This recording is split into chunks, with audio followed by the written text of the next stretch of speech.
اعوذ باللہ من الشیطان الرجیم بسم اللہ الرحمن الرحیم۔ جو لوگ اللہ کی راہ میں اپنے مال خرچ کرتے ہیں ان کی مثال اس دانے کی سی ہے جس سے 7 بالیاں اگیں اور پھر ہر بالی میں 100 دانے ہوں، یعنی 700 گنا اجر پاتے ہیں، اور اللہ جس کے لیے چاہتا ہے اس سے بھی اضافہ فرما دیتا ہے، اور اللہ بڑی وسعت والا خوب جاننے والا ہے۔ جو لوگ اللہ کی راہ میں اپنے مال خرچ کرتے ہیں پھر اپنے خرچ کیے ہوئے کے پیچھے نہ احسان جتلاتے ہیں اور نہ اذیت دیتے ہیں، ان کے لیے ان کے رب کے پاس ان کا اجر ہے، اور روز قیامت ان پر نہ کوئی خوف ہوگا اور نہ وہ غمگین ہوں گے۔ سائل سے نرمی کے ساتھ گفتگو کرنا اور درگزر کرنا اس صدقہ سے کہیں بہتر ہے جس کے بعد اس کی دل آزاری ہو، اور اللہ بے نیاز بڑا حلم والا ہے۔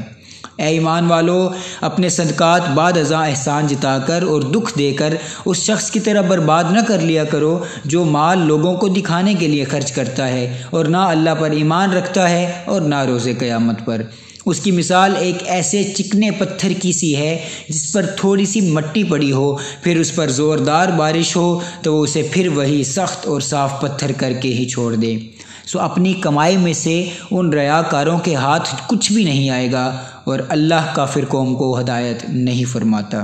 اور جو لوگ اپنے مال اللہ کی رضا حاصل کرنے اور اپنے آپ کو ایمان و اطاعت پر مضبوط کرنے کے لیے خرچ کرتے ہیں، ان کی مثال ایک ایسے باغ کی سی ہے جو اونچی سطح پر ہو، اس پر زوردار بارش ہو تو وہ 2 گنا پھل لائے، اور اگر اسے زوردار بارش نہ ملے تو اسے شبنم یا ہلکی سی پھوار بھی کافی ہو، اور اللہ تمہارے اعمال کو خوب دیکھنے والا ہے۔ کیا تم میں سے کوئی شخص یہ پسند کرے گا کہ اس کے پاس کھجوروں اور انگوروں کا ایک باغ ہو جس کے نیچے نہریں بہتی ہوں، اس کے لیے اس میں کھجوروں اور انگوروں کے علاوہ بھی ہر قسم کے پھل ہوں، اور ایسے وقت میں اسے بڑھاپا آ پہنچے اور ابھی اس کی اولاد بھی ناتواں ہو، اور ایسے وقت میں اس باغ پر ایک بگولا آ جائے جس میں نیری آگ ہو اور وہ باغ جل جائے، تو اس کی محرومی اور پریشانی کا عالم کیا ہوگا۔ اسی طرح اللہ تمہارے لیے نشانیاں واضح طور پر بیان فرماتا ہے تاکہ تم غور کرو۔ سو کیا تم چاہتے ہو کہ آخرت میں تمہارے اعمال کا باغ بھی ریاکاری کی آگ میں جل کر بھسم ہو جائے اور تمہیں سنبھالا دینے والا بھی کوئی نہ ہو؟ اے ایمان والو، ان پاکیزہ کمائیوں میں سے اور اس میں سے جو ہم نے تمہارے لیے زمین سے نکالا ہے اللہ کی راہ میں خرچ کیا کرو، اور اس میں سے گندے مال کو اللہ کی راہ میں خرچ کرنے کا ارادہ مت کرو کہ اگر وہی تمہیں دیا جائے تو تم خود اسے ہرگز نہ لو، سوائے اس کے کہ تم اس میں چشم پوشی کر لو، اور جان لو بے شک اللہ بے نیاز لائق حمد ہے۔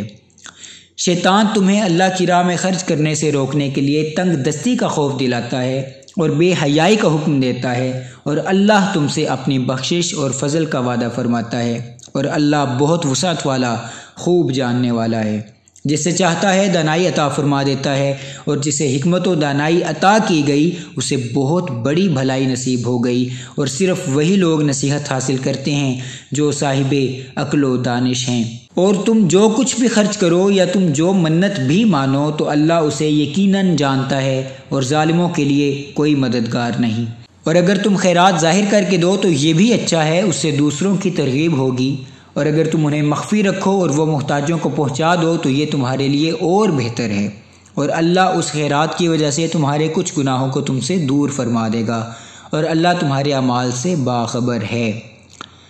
ان کا ہدایت یافتہ ہو جانا آپ کے ذمہ نہیں بلکہ اللہ ہی جسے چاہتا ہے ہدایت سے نوازتا ہے، اور تم جو مال بھی خرچ کرو سو وہ تمہارے اپنے فائدے میں ہے، اور اللہ کی رضا جوئی کے سوا تمہارا خرچ کرنا مناسب ہی نہیں ہے، اور تم جو مال بھی خرچ کرو گے اس کا اجر تمہیں پورا پورا دیا جائے گا، اور تم پر کوئی ظلم نہیں کیا جائے گا۔ خیرات ان فقراء کا حق ہے جو اللہ کی راہ میں کسب معاش سے روک دیے گئے ہیں،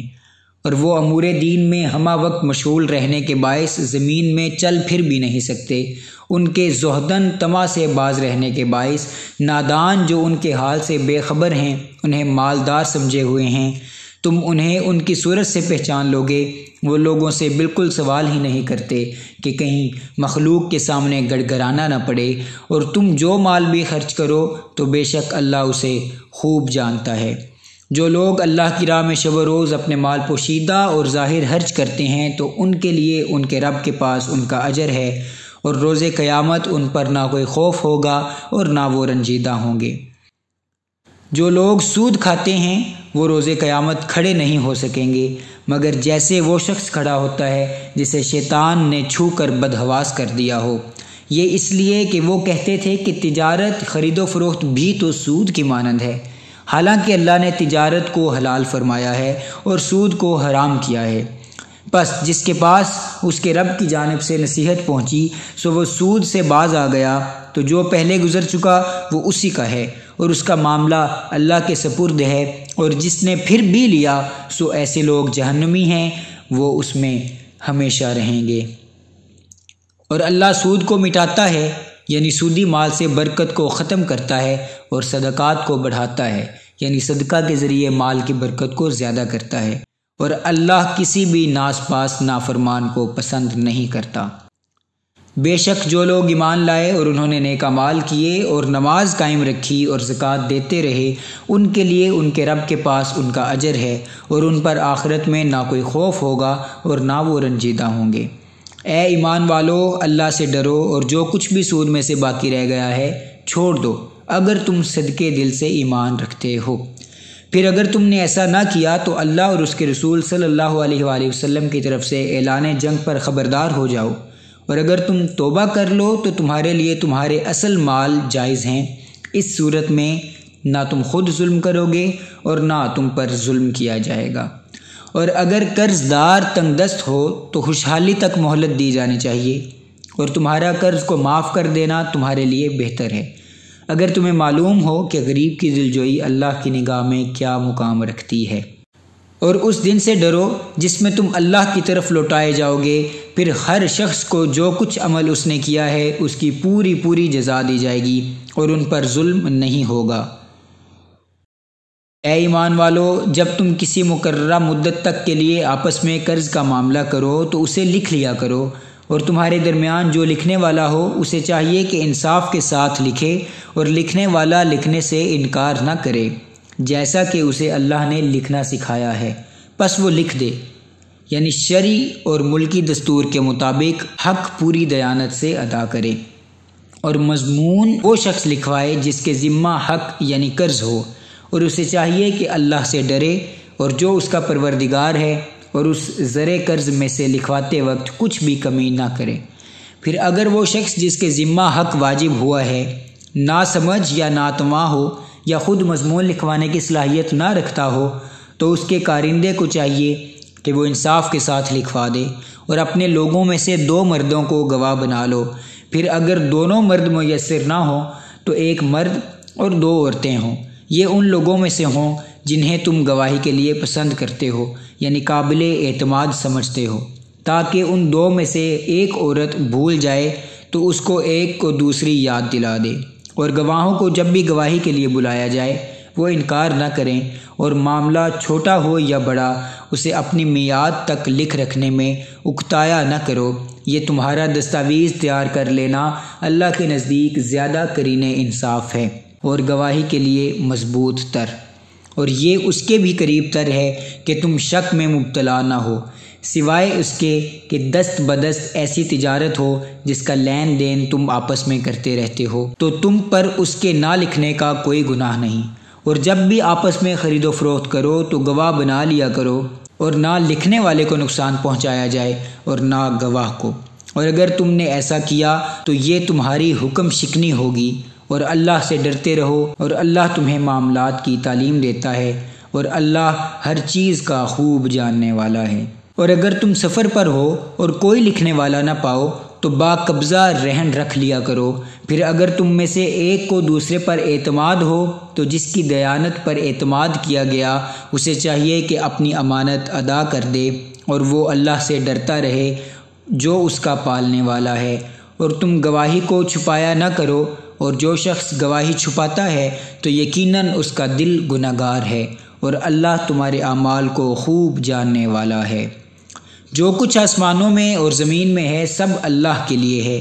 وہ باتیں جو تمہارے دلوں میں ہیں خواہ انہیں ظاہر کرو یا انہیں چھپاؤ، اللہ تم سے اس کا حساب لے گا۔ پھر جسے وہ چاہے بخش دے گا اور جسے چاہے عذاب دے گا، اور اللہ ہر چیز پر کامل قدرت رکھتا ہے۔ وہ رسول صلی اللہ علیہ وآلہ وسلم اس پر ایمان لائے، یعنی اس کی تصدیق کی جو کچھ ان پر ان کے رب کی طرف سے نازل کیا گیا، اور اہل ایمان نے بھی سب ہی دل سے اللہ پر اور اس کے فرشتوں پر اور اس کی کتابوں پر اور اس کے رسولوں پر ایمان لائے۔ نیز کہتے ہیں ہم اس کے پیغمبروں میں سے کسی کے درمیان بھی ایمان لانے میں فرق نہیں کرتے، اور اللہ کے حضور عرض کرتے ہیں ہم نے تیرا حکم سنا اور اطاعت قبول کی، اے ہمارے رب ہم تیری بخشش کے طلبگار ہیں اور ہم سب کو تیری ہی طرف لوٹنا ہے۔ اللہ کسی جان کو اس کی طاقت سے بڑھ کر تکلیف نہیں دیتا، اس نے جو نیکی کمائی اس کے لیے اس کا اجر ہے، اور اس نے جو گناہ کمایا اسی پر اس کا عذاب ہے۔ اے ہمارے رب اگر ہم بھول جائیں یا خطا کر بیٹھیں تو ہماری گرفت نہ فرما، اے ہمارے پروردگار، اور ہم پر اتنا بھی بوجھ نہ ڈال جیسا تو نے ہم سے پہلے لوگوں پر ڈالا تھا، اے ہمارے پروردگار، اور ہم پر اتنا بوجھ بھی نہ ڈال جسے اٹھانے کی ہم میں طاقت نہیں، اور ہمارے گناہوں سے درگزر فرما اور ہمیں بخش دے اور ہم پر رحم فرما، تو ہی ہمارا کارساز ہے، بس ہمیں کافروں کی قوم پر غلبہ عطا فرما۔ بے شک سچ فرمایا اللہ عصمت والے نے۔